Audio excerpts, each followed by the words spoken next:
Welcome to the Expansive CEO Podcast. I'm your host, Hannah Chapman, founder of Expansive CEO and X Squared Wealth Planning. Buckle in as we explore how to create true prosperity and build a business and a life that expands beyond yourself and makes a dent in the universe. Welcome, everyone, to this episode of the Expansive CEO Podcast. I'm your host, Hannah Chapman, and it is Friday, March 14th. This is Investment Friday here for the middle of March, and thankfully, I have got my stock market interpreter here with me, Brad Haines, the Chief Investment Officer of Juncture Wealth Strategies. Brad, today is very different from what we saw the last couple of days, so what's going on? Yeah, thankfully. Right. It's rare that the stock market goes down in a straight line. Right. And effectively, we've done that. We had one pretty good day in there, but effectively ever since February 19th of this year, where we hit the peak in the S&P 500, it's been a pretty rapid drop. I noticed that when I looked the other day, because yesterday we officially hit correction territory, which a correction in the stock market is when it is down 10% from its recent peak. And so I was like, okay, well, when did we hit that peak? Barely a month ago. So like you're like it was like a 10% drop in almost a straight line from February till mid-March. Correct. And that's really rare. Usually you have some rallies in there, some really good rallies. It's an interesting fact that the best rallies come within bear markets. Mm. And this is not a bear market. Like you said, this is just barely a correction. As of Thursday night or last night's close, we were a little over 10% off our high, which makes it a correction. Now, what is rare about this is since the February high, how the lack of rallies that has come. And I think if I want to look into a crystal ball and try to figure out why that is the case, I think it's because of the narrative or the communication strategy that's coming out of the White House has been pretty chaotic and has increased uncertainty.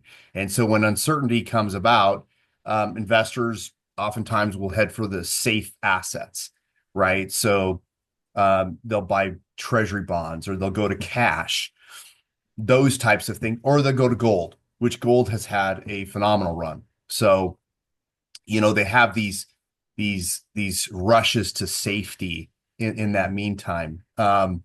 So today, I think, is a really good rally. I mean, we're up almost 2% for the S&P 500, just almost, not quite, I guess, 1.85% as of right now. So it's a good rally.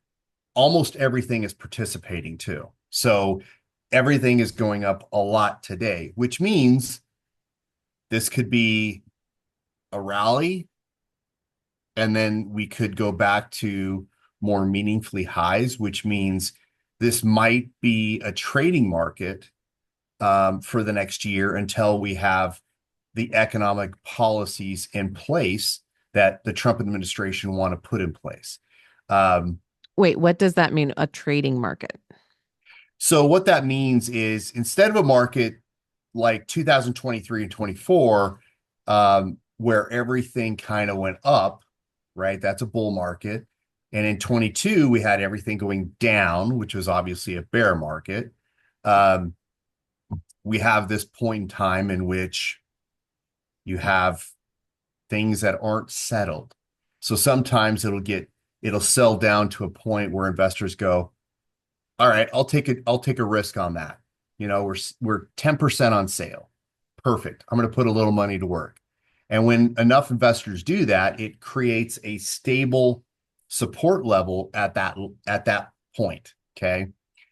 And then the stock market will trade up to a certain level at which investors will start to say, hey, I mean, given the uncertainty with, the economic policies and how that's going to there's a lot of narrative around why they would sell. And so what they do is they trim their positions in equities. And at that point, it becomes a resistance level. And a trading market is where it bounces between those two levels. Mm. Okay. So a support level, for our little education piece, a support level in the stock market is usually, a moving average, right? Like whether it's a 100-day or 200-day or 30-day, like an average that if a stock touches on it and bounces back up from that, and then touches on it again and bounces back up from that, like we call that a support. Like, oh, it's not likely to break through that Right. level at the There's enough, bottom. there's enough investors putting enough dollars to work to buy at that level that the price is very unlikely to go below that, or unlikely. Yeah. And then on the other side, on the top of that, the resistance level is that when you hit that peak, if say it's a 10% trading window, people are like, oh, well, I made 10%. Everything else is pretty uncertain. So I'm going to go ahead and sell at that Yep. point. So the resistance level is like, oh, it keeps kind of hitting that ceiling and coming back down off the ceiling. So Yep. that's what you're describing here is like, okay, we've got this like a bottom level and a top level, and we're going to kind of stay in that room. Yeah. We'll have bounces between those two levels. There will be bounces in between those two levels. Um, but until investors can get more clarity on earnings, on what these new economic policies are going to do to earnings, we may be in this situation where, we wait and see, and a wait and see is sometimes a trading market. Now, that could be completely wrong if, for example, news comes out that earnings are going to be terrible.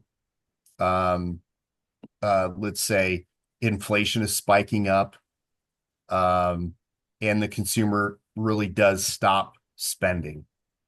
Then that this is just a big rally within a larger decline in value in the index. So again, we it remains to be seen which of these markets are going to transpire for the rest of the year.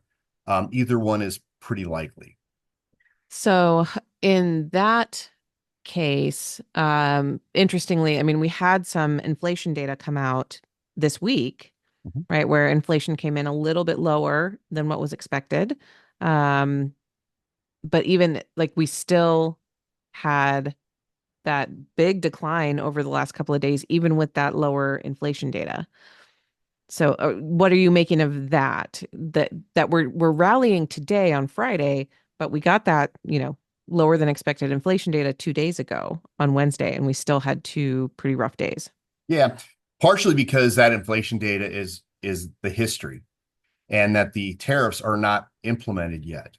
So that data doesn't show all of the tariffs that President Trump wants to apply to our trading partners. And again, the Peterson Institute of International Economics estimates that these tariffs, when fully implemented, will increase inflation in a 1 year event of around a half to 1%. Um, so, you know, I think this week when it came out and it was less than expected, that's great. Um, but we still have that impact, that price impact of the tariffs, and a secondary, a quiet factor that might influence, that might influence inflation a little more than people anticipate, is the reduction in the labor force Mhm. in terms of deporting undocumented workers. Okay. The reason I'm saying that is because inflation is the intersection between money growth and supply disruption, or the supply constraints in some way. All right. Um, and we already know tariffs are going on, so that's going to give you a little bit of a price spike, at least for 1 year. But when you reduce the labor force by deporting a lot of workers, certain parts of our economy will be impacted because we still need workers in those jobs. So what happens is now those companies have to hire additional workers at higher prices. at premiums. Okay. Well, if you're a farmer out in the middle of Yuma, Arizona, and you're growing a lot of lettuce and cabbage, but 40% of your workforce just got deported, all right, you're now in a real tough spot. And just for everybody's, it is 40% of the agricultural workers in the United States are undocumented workers. So those are the individuals that are getting deported right now. Well, and there have been reports coming out from Nebraska in the last couple of weeks as well that, all of their dairy farm workers and especially, so there's a large um portion of our meat processing and dairy that goes on in Nebraska, and pretty much all of their workers are migrant workers. Yeah. And they're like the reports have been saying like the workers left. Yeah. Either, some of them have gotten deported, but a lot of them just straight up left because Nebraska was so in favor of the deportations and the Trump administration. They're like, we're getting out of here because it's not safe.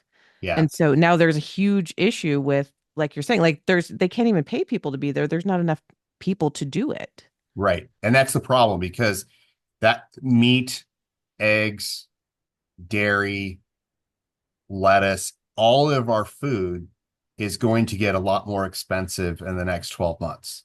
And it's not just from the tariffs, it's also from the lack of workers to do those jobs. Hmm. And that's the kind of the under the radar type inflation factor that I think is going to become very impactful for the construction industry and for the agricultural industry is as you have fewer workers and as you apply tariffs to some of the inputs to the construction industry for any and actually for the agricultural industry as well, you have a double whammy for higher food prices and inflation that could impact the overall economy. Again, this is still somewhat very nebulous because he hasn't applied a lot of these tariffs. He's just said he wanted to. So, where we come into a negotiating factor, I don't know. But that is something that is a little concerning to a lot of investors is, hey, we have slowing economic growth. We have inflation that's coming up, in the future, maybe not in February, right, where we had better data, but in the future, we see inflation going up, which is what today, for example, inflation expectations ticked up. And so that is what's concerning to a lot of clients or to a lot of investors is we have slowing economic growth and we have higher inflation. So that word stagflation has started to come up far more often than it has in the past few months. Which, as we know from when it happened in the 70s, was a very tough economic situation to extract the country from. It took a lot Yeah. of economic effort, policy wise, different things. Yeah, and I think I do not think the US consumer can tolerate a big spike in inflation right now. We have a lot of the households and businesses have a little bit of post-traumatic stress syndrome when it comes to inflation because they just went through 21, 22, 23, where Hmm. inflation, even though it dropped from its peak in 22, um, the cumulative effect Right. is still weighing on households and businesses. And that as households and consumers are dealing with that cumulative impact to now have, let's say in 25, 26, you have inflation going from the twos to the three range, possibly touching four. I don't know. It really depends, but that could be very, very impactful on uncertainty. So again, equity markets will rally to the highs when they see more clarity on earnings, and they just don't know because there's too much ambiguity in the economic um, world right now. Yeah, and we just really went through first quarter earnings, right? For the most part, Uh, or fourth quarter earnings. fourth quarter earnings. Yep. And so we won't see the next earnings data till when? April, May. Okay. Yeah. Yes. So I mean we had really good earnings for fourth quarter 2024. So how that translates in, we just don't know yet.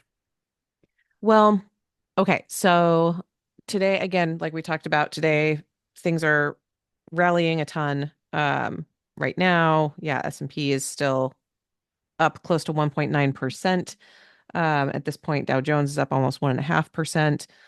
Midday, again, this is midday, right? Like things have been, we've seen that over the last few weeks where things are like um really seesawing intraday, which is also really interesting.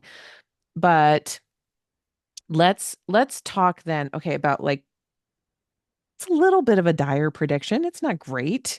Uh either way, right? Like either we're range bound or like we're just experiencing a rally within a broader pullback.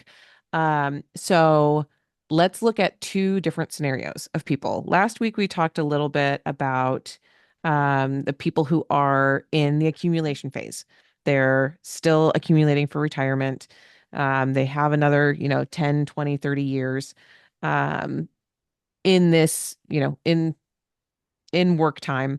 So again, I'll reiterate from the financial planning standpoint, the best thing you can do is to keep buying. If you have a 401k, if you have a 403b, if you have any sort of retirement um, savings, if you're a small business owner and you have, a vehicle like a simple IRA or something like that, consistent dollar cost averaging is so, so important. Like if you bought yesterday, awesome, good for you, right? Like now you're experiencing a bump up. But we're gonna, if especially if we're in this up down for a while, if you continue to do your contributions every 2 weeks, you are gonna hit the lows. You're gonna keep buying at so that your average, that's what dollar cost averaging means. You're gonna lower your average of what you're paying to invest in these companies over time. So this is again, if you're in the accumulation phase, this is a great time to keep buying, not to sell out and stop. As we see, like if you see on social media, if you see people freaking out, they're like, I took everything out and I stopped. Like, hey, that's the exact opposite of Yeah. how you take advantage of this situation. Especially if you have a job and your job is stable and you're like all of those things, if those pieces are true, which they are true for a lot of people, if you have a stable job and you're able to keep contributing, do anything you can to keep contributing. What about, though, the people who are either very close to retirement or in retirement, who are not accumulating? That's where this feels a little more scary, right? And where people get a lot more anxious. And it takes foresight, pre-planning, right? This is not the time, hopefully you have been able to, if you're in that situation of like, oh, I'm 65, I'm retired. Hopefully you have had good advice to do what we're about to talk about. And if not, then this is absolutely something that you need to look at and consider in your portfolio. So for those people, either very close to retirement or in retirement, what's the best way for them to manage through this kind of environment? There's a number of different strategies. One is if you're preparing for retirement, try to build a cash nest egg that will provide for your lifestyle needs for around 12 to 24 months. And I know that's difficult for some people to do, but this is what I'm talking about is the perfect situation. Okay. Right. Let's say someone who has accumulated, again, they're in their 60s and they've saved for the last 40 years. They've got their nest egg. It should be fine for retirement, right? Like done all the calculations. but now they need to shift. They need to shift from, hey, we had 80 to 90% in equities for a long time. What do we do now?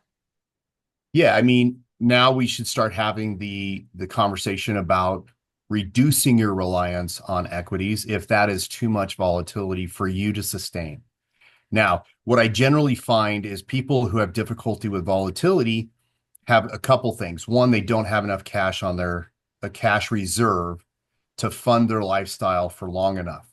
Okay. Mm-hmm. Generally, most even bear markets are over by 18 to 24 months. Okay. So if you know you have your lifestyle income already in a savings account, just waiting to be dispersed, you can continue, you can stop distributions from your portfolio and allow that bear market to play itself out. Okay. So that's one, is get the number of cash you need. That's the first thing I would do. Okay. The second thing I would do is start to evaluate your asset allocation, how much you have in stock invested versus bonds and cash and real estate. Those having that an understanding of how much money you have in each one of those types of assets, really important. For most people, they don't need 90% in stock. Okay. Particularly if you're starting to live on your income or on your portfolio, still keep a decent amount in stock. But if you have 40 years left, inflation is your biggest risk. So we need to keep enough stock to keep your purchasing power keeping pace with the cost of living so that when you're in your 80s and 90s, you don't run out of money. Okay. Right.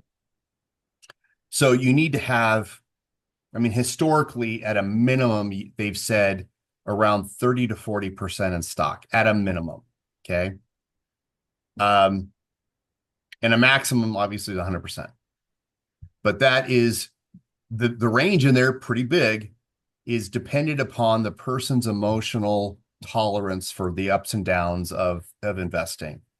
If you have a harder time with the ups and downs, have less stock. Okay, maybe go towards that 40%, 50%. If you can tolerate it, continue to have a higher percentage of stock. But so those two things, having enough cash on the sidelines to fund your lifestyle for a little while, knowing your asset allocation, which is the best for your emotions. Generally speaking, people who are preparing for retirement or in retirement should reduce the amount of stock they have. Typically, I see people who are pre-retirement that have essentially 100% in stock. And so generally, as you start to live on your portfolio, you become much more sensitive to the ups and downs of the market, as opposed to when you were working and you were living on your paycheck. Okay, well, Mm-hmm. your portfolio now has to replicate that paycheck, so you become much more sensitive to the ups and the downs. So starting to transition your portfolio from 100% stock down to a place where you can stick with it for a very, very long time, 30, 40 years, because that's how much life you probably have left, will enable you to get through and really have a sustainable portfolio for the rest of your life. But where I see people panicking is when, one, they don't have enough cash, and two, they have far too much stock for their emotional tolerance. Yeah, and there's so from the planning side too. So the way that I describe that when I'm talking to clients is bucketing. This is our bucket system, right? And so your bucket of what do I need for one, you can say like 1 to 3 years. So if someone has super low tolerance for volatility, we might have 3 years worth of cash available, but definitely, like you're saying, like 12 to 24 months is super important. That's your bucket. You've got your literal checking account and savings account that you keep right by your side. And then your first investment bucket is, where is my cash for that 1 to 2 years for sure, maybe 1 to 3. The secondary bucket then is going to be, okay, what are we going to pour from into that cash bucket. That might be your fixed income, your bonds, right? So they're going to have a little bit higher return than your cash bucket, but they're also going to be like, okay, those are a little longer term, right? We want to leave those alone for 3 to 5 years if we can, but they're still safe. And then beyond that, your third bucket is then going to be your equities bucket, where, like you said, if you are retiring at 60 or 65, our hope is that you have 30 to 40 years of life left, right? Even if it's 20 years, right? If most of your family passes away in their 80s or in their 90s, right? Think about the longevity in your family. We have to, as a fiduciary, we have to help you plan for that. We can't just help you plan for today and tomorrow and the stock market feels bad, so let's sell out to cash. If we do that today, then your future tomorrows are going to be highly in question because then it's very, very hard. What I've seen happen with people like humans in this experience. So this is not like mm, theoretical data. This is like people that I know and love. When they got out of the stock market in 2008, they were too scared to get back in and never did and missed literally the biggest bull run we have experienced in modern history. And so that the fear of getting back in, the fear selling out and then the fear of getting back in, that is a real thing that happens. Um, and it really, really does take a toll on what you can do 10, 15, 20 years down in the future Yeah. and what your options are. And it's interesting because people don't understand when they think of risk in the portfolio, a lot of times their minds go to short-term volatility. Okay. They don't think of the biggest risk in their portfolio is um, inflation, Hmm. because inflation is such a quiet, well, the last few years it hasn't been very quiet, but generally is a quiet factor. It's a quiet phenomenon. Most of the time at 3%, 2 to 3%, no big deal. Okay. Well, the problem is it's a slow drip, Hmm. right? And so if you have too much money in bonds and cash, then or you sell out and don't buy back in over a 20-year period, if we average 3% inflation, which is the long-term average, how much more in wealth do you have to keep pace with inflation? Oh, I can't do that fast math. Can you do it? About 80%. That's a lot. You have to have 80% more, right? Because the cost of living is now 80% higher than what it was 20 years prior. Hmm. So how do you keep pace with that cost of living increase? And that's only using a 3% average inflation rate. Okay. Not, I'm not taking into consideration the 8 or 9% we saw in 2021 and 22. I'm taking into consideration the long-term average. Hmm. Well, that is a very, very big risk. Okay. You do not want to be in the situation in your 80s and 90s where you are running out of money because you did not stay invested in stock. So, like I said, a minimum of 30 to 40% in stock or growth investments that will keep pace with inflation or grow beyond inflation. Um, that will help. So, the quick math is 30% in stock, you have 3% inflation, right? So 30% in stock times 10% average rate of return is 3%. Okay. Mm. So just to keep the status quo, 30%.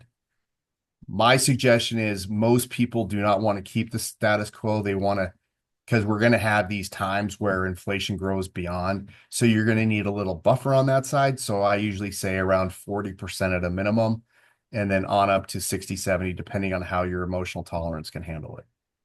Yeah. And the other aspect I wanted to bring into the conversation, because it's something that you and I have both experienced with clients before as well, is the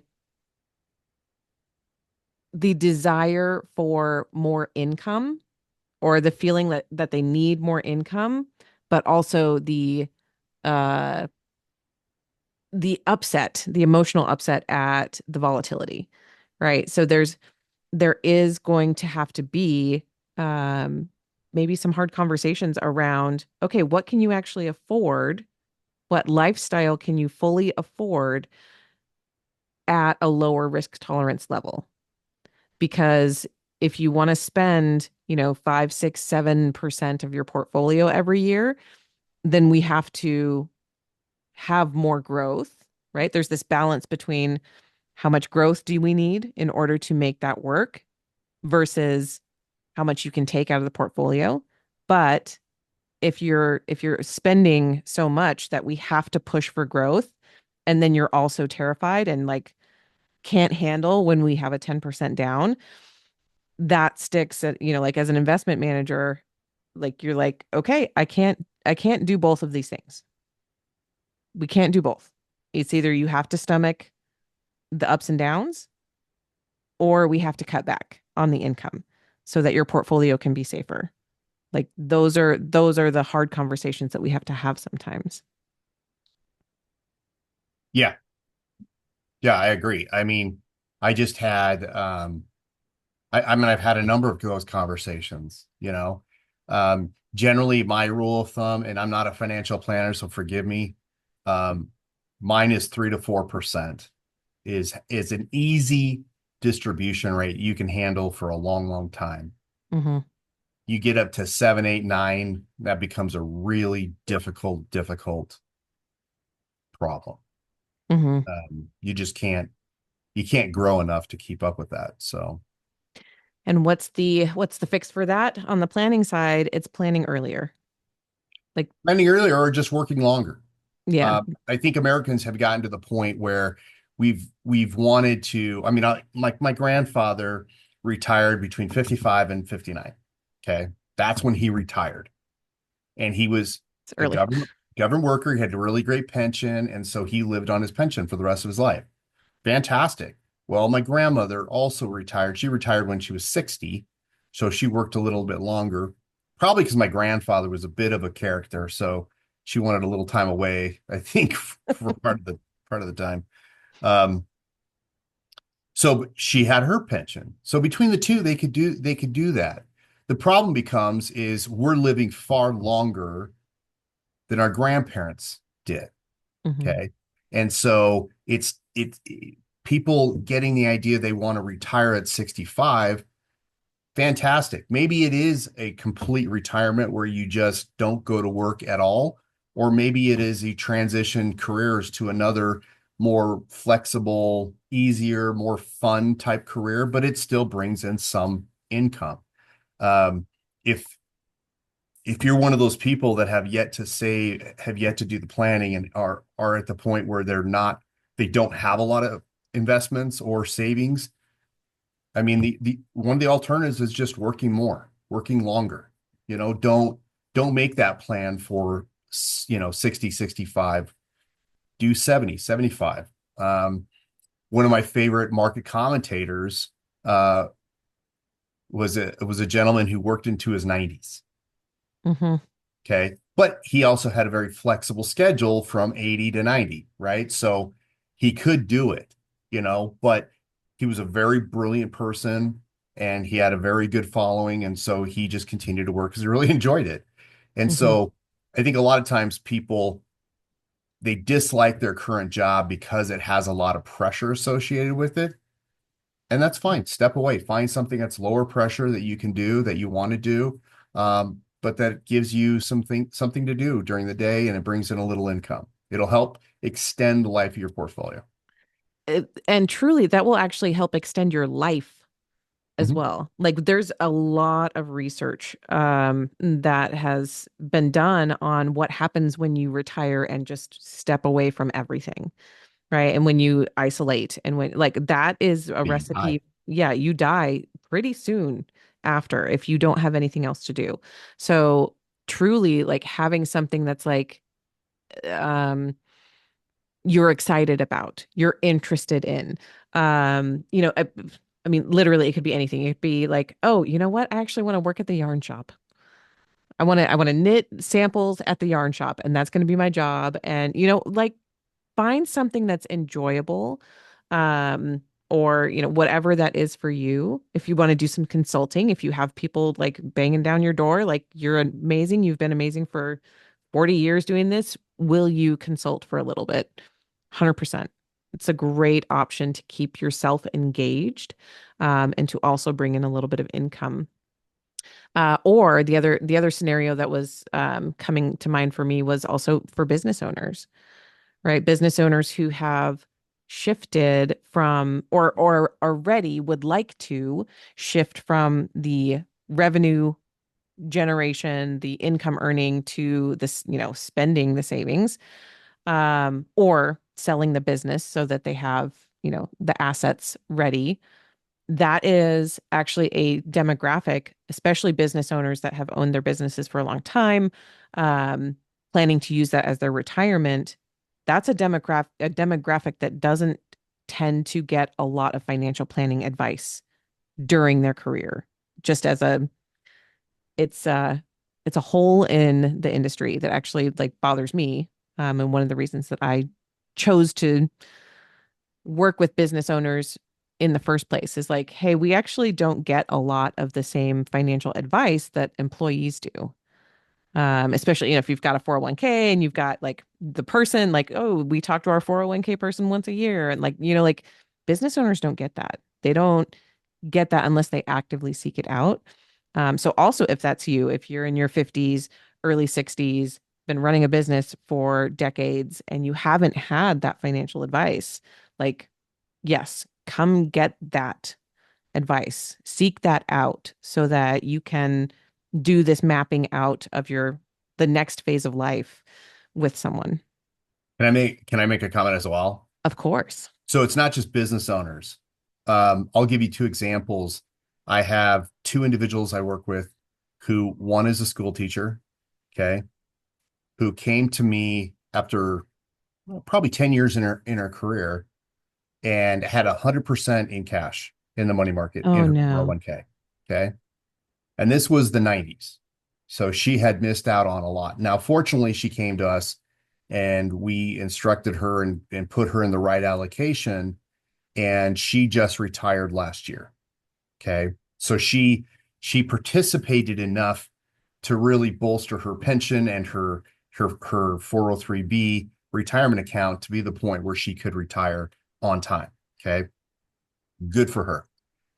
Second story is another federal government worker came to me, had retired from that job and had kept all of his money in money market funds the entire time Oof. and had to get a second job because they did not have enough funds to pay the bills. So to me, I want to avoid that second scenario. I'd rather address people, get them in, get them to do the financial planning, get to see the resources and get to the point where they can retire and not have to work. Now, anecdotally, both of these individuals are working after retirement because one has to, but the other one, the school teacher, she's too energetic still. She just wanted a different change, so she's now working in a hospital. So that's fantastic. She loves it. So it's a good change of pace for her. But again, still brings in a little income. She doesn't really need it, but it's nice because it extends the life of her portfolio because she doesn't need to take that income off. That is absolutely we're leaving so much on the table. I've actually written about this. I wrote about this for Forbes a few years ago, like the actual impact of leaving that much cash Yep. when it's your entire portfolio. And a lot of times people do that. What I've experienced when I've talked to people is that they don't know what to do with it. They like having cash as a security blanket, but don't know, like, again, they don't know what they're going to do with it. They just like seeing it there and don't know enough about the stock market to understand what's going on. And so there's like that feeling of unease and mistrust. And so that's again where like having a relationship with a financial advisor, with an investment advisor that you trust, that will answer your questions, that will treat you like an equal, right? Like all of those things are so important so that you feel comfortable in, hey, I need to invest my 401k. I need to invest my 403b. I need to, in these markets, keep investing, keep adding my contributions. Don't stop those contributions. Um, yeah, because up until the retirement phase, we don't want to have that much cash on the table. No, it's interesting because the people that generally have a lot of cash in their retirement plans they veer towards more conservative risk tolerances, right? They're very worried about the future and all that. The problem is it's a misunderstanding of the risk. So that they think, again, they're mischaracterizing short-term volatility and asset price with long-term existential threats to their or risks to their financial future, which is inflation is Mhm. by far the biggest risk most people have to face in their lifespan. Um, Volatility has been around with us forever. We went through that last week. It'll always be around. Um, so that is not your enemy. As an investor who's saving, that is your friend because that's when you can dollar cost average in and you get those lower price entry points, right? So it's a great time. In fact, being down 10%, I've had a few clients invest decent amount of sums into this pullback, right? Do we know if it's over or not? No idea. Okay. Don't do very, very short-term stuff like that. But what I do know is it's 10% on sale and this person had some excess cash, so we're going to put some to work. Hmm. Yep. If it goes down to 15, if it goes down 20, you still Oh bought no. in, right? It's going to come back up and it's going to surpass the high that we saw in February, right? That's the most likely scenario that we could ever predict is that it will go up back to where it was and higher over time. Maybe not tomorrow, maybe not even this year, but history repeating over and over again says, like you said, 18 to 24 months is pretty much the span of a bear market that we've ever experienced. So if you can handle those 18 to 24 months, then that's what we are focused on. So I love that from both perspectives. Going back to the if you're in retirement phase or almost in retirement, have your cash, know what your budget is, know what your spending typically is. That's also a big thing, right, in the financial planning process. Let's actually find out. You'd be shocked at how many people don't know how much money they spend. Just no clue. Lots of people. Lots of people have no idea how much money they actually spend. Um, and going through the exercises that we go through together, like it goes both ways. I have people that think they spend way more than they do, and then people that think they spend more than they actually do. And then people that are like, yeah, I spend like $3,000 a month. It's super easy. And then when you come down to it, like, do you mean eight, nine? Like, Yeah. oh, I didn't notice that. Like, yeah, we got to do the exercise um, in order to realize that, right? So it's going through that process of figuring out what your actual budget is, what you want it to be, and then planning from that place, right? If you typically spend $10,000 a month, all right, then let's find a way for you to have 120 to $180,000 of cash or 180 to $240,000 of cash in your portfolio so that no matter what happens in that 2-year time frame, you can take it out, you're fine, your stocks can do what they need to do. If you have, we'll just do an example, say you have $2.5 million in your retirement. All right, well, then 10% in cash, that's going to be okay. If we keep the rest in something that's growing for you, then you can take care of your budget and let the rest of your money keep growing. Does that math bear That's out for you? perfect. Yep, that's perfect. I mean, it goes back to your bucketing philosophy, right? We've used bucketing too to understand to help people. People do mental accounting, right? Right. This bucket of money is for this. This bucket of money is for this, and for whatever reason, humans can bucket those in different things and tolerate different risks in each of those buckets. Right. One of the things I've told clients is, look, have your emergency cash bucket. Okay. Very important.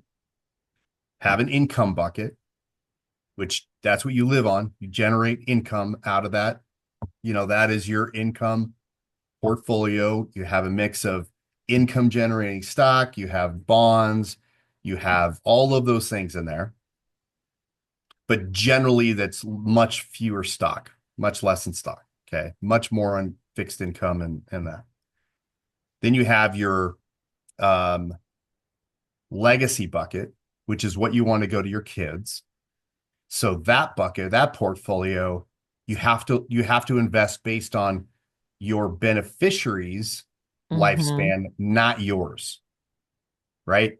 So if I'm 70 years old and I have maybe 10 to 20 years left, okay, bad example. If I'm 80 and I have 10 years left, right, my legacy bucket is based on my child who's 50s lifespan, who has another 30 to 40 years left. So that's the way you invest. You invest almost all in stock, in real estate and commodities and commodity producers and the like, a well-diversified growth portfolio. And then the fourth bucket's philanthropic. And that can be structured in a lot of different ways, depending on how you want to give your funds, if you want to give it during life or if you want to give it at death. It depends on how you do it. And that one will be very different based on the structure you take. Yeah. Beautiful. I love it. Well, I'm going to let you get back to the trading desk. Since the day again, we'll do one more pulse check. Yeah, we're a Still up pretty good. 1.61%. Still up good for the Yeah. day. Yeah, 2% on the NASDAQ, which had gotten beaten up really hard. Yeah, Um, that was actually in bear market territory almost.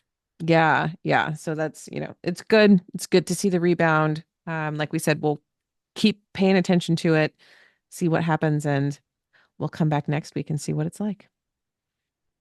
So thank you, Brad. If anyone has questions, as always, we love to receive them. You can get all of our information down below in the show notes. And let's hope for, I don't know, certainty, clarity. That's what Clarity. we'll put that out there. Like Yes, we all just want some clarity. And that will help things a lot. So thank you, Brad. you're welcome.